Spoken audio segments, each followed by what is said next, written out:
એમ આપણી જાગૃતિમાં સહેજ ચૂકાવે તો એક્સિડન્ટ થાય.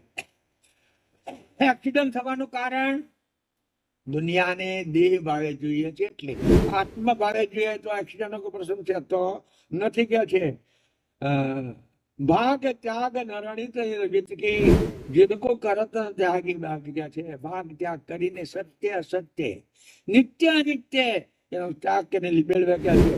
ક્ષિતિ જળ તેજ પવન શૂન્ય, આ પાંચ તત્વ જેને દુનિયા બનાવી છે અને પેલા પાંચ તત્વ બનાવ્યા.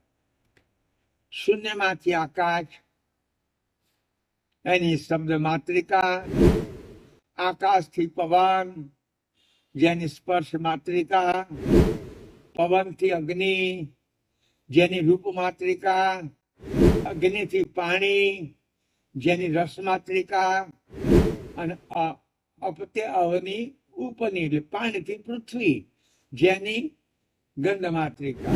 અને આ પાંચ તત્વથી દુનિયાના તમામ ઘાટો બનાયા. મેં આગળ વાત કરી છે ને કે જેને જો રહેવાનું છે એ તત્વ